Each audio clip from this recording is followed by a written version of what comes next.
تا حالا شده یه فکر ناخواسته بیفته تو سرتون و هر کاری میکنین ولکن نباشه؟ امروز قراره با هم یاد بگیریم چطور کنترل این افکار رو به دست بگیریم. نه با جنگیدن، بلکه با چند تا تکنیک هوشمندانه و علمی. آره، دقیقاً فکرایی مثل همین، یا مثلا نکنه خراب کنم، یا اونا در موردم چی فکر میکنن. اینا سوالایی هستن که میتونن ساعتها یا حتی روزها ذهن ما رو درگیر خودشون کنن. اگه این حس براتون آشناست، مطمئن باشید که جای درستی اومدی. خب، اول از همه بیاین این افکار منفی رو یکم بهتر بشناسیم. برای اینکه بفهمیم چرا اینقدر سمج هستن، میخوایم از یه استعاره خیلی جالب و قدرتمند استفاده کنیم. ببینید، ذهنتون رو مثل یه اتاق تصور کنین، آروم و ساکت. اما افکار منفی انگار مهمونای ناخونده هستن که یهو بدون در زدن میپرن تو، روی بهترین مبل لم میدن و صدای آهنگشون رو هم تا ته زیاد میکنن. بدتر از همه این که اصلا قصد رفتنم ندارن. این ویژگی‌ها واسه هممون آشناست مگه نه؟ این مهمونا نه دعوتنامه دارن، نه اصولاً زمانبندی سرشون میشه و انگار هیچ وقتم یاد نگرفتن که بابا مهمونی بالاخره یه روزی تموم میشه. خب، واکنش طبیعی ما چیه؟ معمولاً سعی می‌کنیم این مهمونا رو به زور بیرون کنیم، باهاشون بجنگیم. اما اینجا یه نکته خیلی کلیدی وجود داره که همه چیز رو عوض میکنه. ذهن ما دکمه دیلیت یا حذف نداره. ذهن با جایگزینی کار میکنه، نه با حذف کردن. این اسلاید دقیقاً اصل ماجراست. هر چقدر بیشتر با یه فکر بجنگین، انگار دارین بهش توجه و انرژی بیشتری میدین و فقط قوی‌ترش میکنین. اما قدم اول که شاید یکم عجیب به نظر بیاد، پذیرشه. یعنی فقط مشاهدهش کنین و بگین آها این یه فکره. همین کار ساده قدرتش رو کم میکنه. خب، خیلی هم عالی. حالا که این اصل مهم رو فهمیدیم، وقتشه که بریم سراغ جعبه ابزارمون. میخوایم چند تا تکنیک عملی و سریع یاد بگیریم که مثل کمک‌های اولیه همون لحظه بهتون آرامش میدن. اولین تکنیک فوق‌العاده ساده است ولی به طرز عجیبی موثره. به جای اینکه توی فکرتون غرق بشین، ازش یه قدم فاصله بگیرین و روش یه برچسب بزنین. مثلا به جای اینکه درگیر این فکر بشین که وای نکنه تو مصاحبه گند بزنم، میتونین به خودتون بگین خب این یه فکر از جنس شک و نگرانیه. یا به جای اینکه بگین فلانی از من موفق تره، بگین اینم از اون فکرهای مقایسه‌ای. با این کار شما از بازیگر اون فکر به تماشاگرش تبدیل میشین.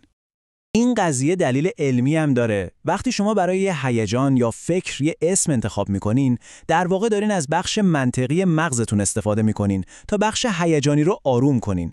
انگار یه بزرگتر منطقی وارد اتاق میشه و اوضاع رو کنترل میکنه.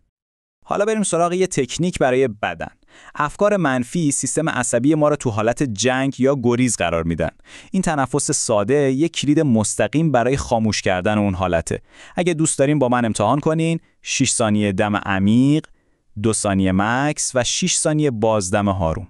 همین کار ساده سطح هورمون استرس یعنی کورتیزول رو میاره پایین. یه واقعیت جالب در مورد مغز ما اینه که نمیتونه همزمان روی 2 تا چیز کاملا متفاوت تمرکز 100% داشته باشه. پس میتونیم از این قضیه به نفع خودمون استفاده کنیم. کافیه فقط برای 45 ثانیه آگاهانه تمرکزتون رو به یه چیز دیگه بدین. مثلا همین الان به حس پاتون روی زمین تمرکز کنین، یا به دقیق ترین صدایی که تو اطرافتون میشنوین، یا مثلا به طرح روی میزتون. فقط 45 ثانیه.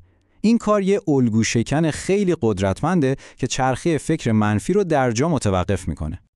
بعضی وقتا افکار تو ذهن ما هی به شکل چرخشی و نامنظم تکرار میشن. نوشتن اونها رو مجبور میکنه که از اون حالت آشفته و دایره‌وار به یه حالت خطی و منظم روی کاغذ بیان. این کار به ذهن شما یه فضایی برای نفس کشیدن میده. و نکته عالیش اینه که اصلا لازم نیست ساعتها بنویسین.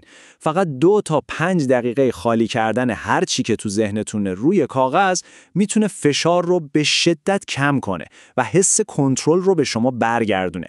انگار که دارین حافظه موقت ذهنتون رو خالی میکنین. خب، کمک‌های اولیه برای لحظات بحرانی عالی هستن، اما اگه بخوایم در بلند مدت کمتر دچار این افکار بشیم چی؟ حالا میریم سراغ تکنیک‌هایی که کدنویسی اصلی ذهن ما رو تغییر میدن. جالبه بدونین خیلی از افکار منفی ما تولید خودمون نیستن، بلکه وارداتی هن. میتونیم به این بگیم رژیم غذایی ذهنی. همونطور که مراقب غذای جسمتون هستین، باید مراقب ورودی‌های ذهنتون هم باشین. معاشرت با آدمای همیشه ناراضی، چرخیدن بی هدف تو شبکه‌های اجتماعی و غرق شدن تو اخبار منفی. و حالا این اسلاید رو ببینین. این عدد 50%. این واقعا فوق‌العاده است.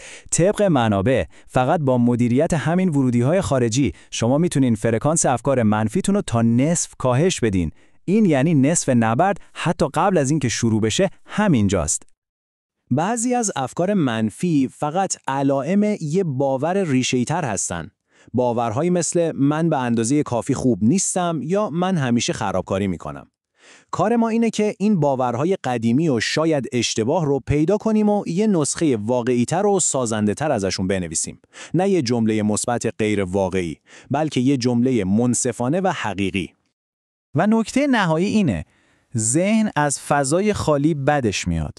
نمیتونین یه فکر منفی رو فقط ساکت کنین و جاش رو خالی بذارین. باید خیلی سریع فکر جایگزین که از همه مهمتر باورپذیر باشه تو اون فضا قرار بدین. این جایگزین‌ها باید کوتاه، قدرتمند و واقعی باشن، جملاتی که به شما حس کنترل و واقع بینی میدن. تکرار این جملات به مرور زمان مسیرهای عصبی جدیدی تو مغزتون میسازه، درست مثل یه راه جدید که وسط یه جنگل باز میکنین. خب تو بخش آخر میخوایم یه تغییر دیدگاه اساسی ایجاد کنیم. میخوایم رابطمون با افکار منفی رو از یه جنگ بی پایان به یه گفتگوی هوشمندانه تبدیل کنیم. تمام چیزایی که گفتیم رو میشه تو این نقشه راه 5 مرحله‌ای خلاصه کرد. اول، فکر رو بدون قضاوت فقط ببین. دوم، با برچسب زدن شناساییش کن. سوم، با نوشتن تخلیه‌اش کن. چهارم، با تنفس بدنتو آروم کن. و پنجم، یه فکر سازنده رو جایگزینش کن.